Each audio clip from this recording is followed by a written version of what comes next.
All-Star game in Indianapolis on July 19th. Caitlin Clark, Nafisa Collier, they were the leading vote-getters among fans. They will select teams from starters and reserves. Clark received 1,293,000 votes from What fans. does Caitlin Clark have to do to earn the respect of the WNBA? The players have voted her 9th among all guards for the All-Star team. Paige Beckers is 4th in the player rank. Rookie white girl that's 5 spots ahead of Caitlin Clark. It just makes you look petty and jealous. Property of Caitlin Clark supporters that the league sees as a threat to them, so they hate Caitlin Clark for that reason. It's not just an issue of race. She's the most talked about rookie in years, a fan favorite, a ratings machine, and now a WNBA All-Star captain.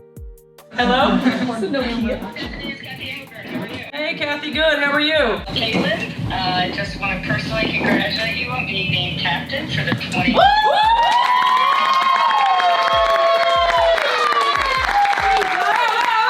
All the best to the whole team tomorrow in the Tuesday in the Commissioner Cup final. Yeah, we better get that dub, Kathy. But Caitlin Clark's rise hasn't come without drama. Despite receiving a record-breaking 1.3 million fan votes, Clark was ranked just 9th by her fellow WNBA players. Caitlin Clark, she was the #1 in fan rank, and we also saw that with the fan voting. She had over 1.29, I believe, million votes just for her to be a WNBA All-Star. And then the media ranked her as the 3rd best guard, and the players ranked her as the 9th best guard. Now, A snub that has sparked outrage across the sports world.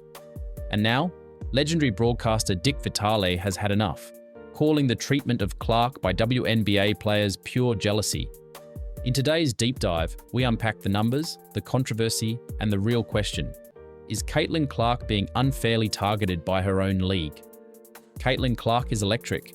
Whether you're a basketball purist or a casual fan, her impact is undeniable. Clark's entrance into the WNBA wasn't just a moment, it was a movement. Since being drafted by the Indiana Fever, Clark's influence has been felt beyond the court. She's elevated attendance, brought mainstream media attention, and helped drive national conversations about the WNBA like never before.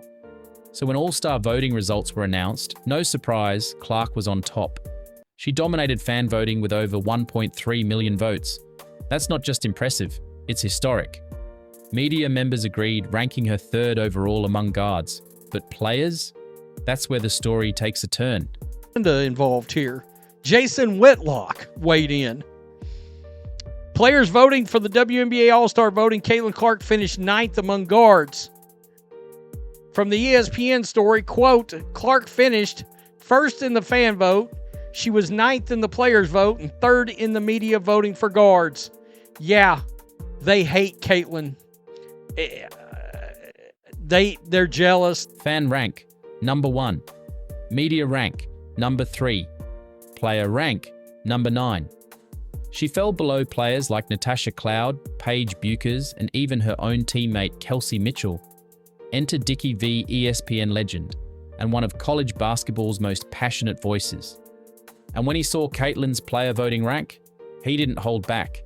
Absolutely pure jealousy that at WNBA players voted Caitlin Clark the 9th best guard.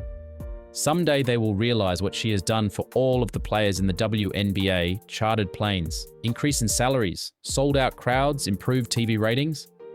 Vitale's words hit hard, but they also hit a nerve. Is he right?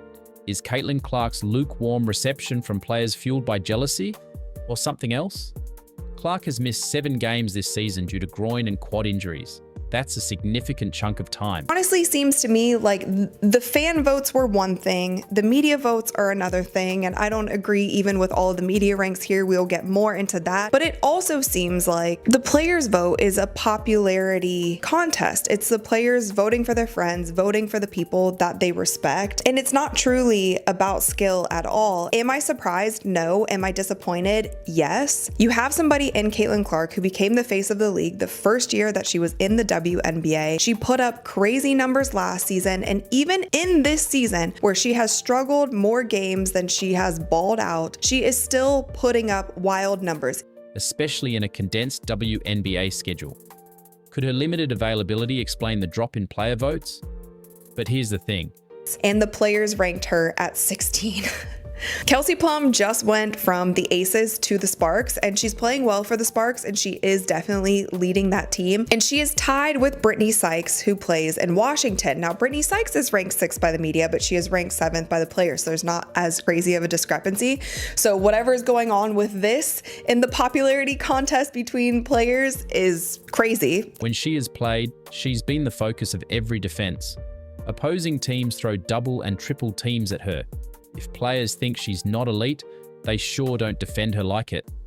Take Kelsey Plum, for example, a proven veteran, averaging over 20 points a game, 4th in the league. She ranked 6th in fan and media voting, but 16th among players. What's going on here? Is this a pattern of players undervaluing high-profile stars? Or is there something deeper at play, like locker room politics, media narratives, or even personal rivalries? Some WNBA players have stayed silent on Clark's ranking, others, not so much. Players like Aja Wilson and Chelsea Gray have subtly shaded the media's Clark obsession without naming names.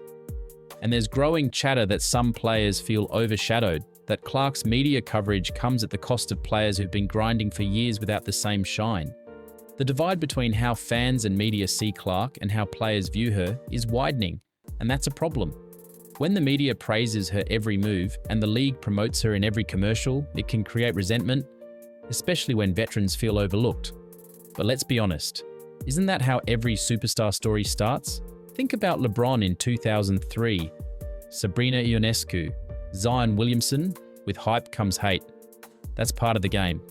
The Caitlin Clark era isn't just about one player, it's about a league in transition. She's become a lightning rod for a deeper conversation. The WNBA is growing, TV ratings are up, merch sales are booming, and yes, Clark is a huge part of that. But that spotlight can't just shine on one star. For the league to truly elevate, it needs both the old guard and the new wave to find common ground. Respect the past, embrace the future. So, was Dick Vitale right?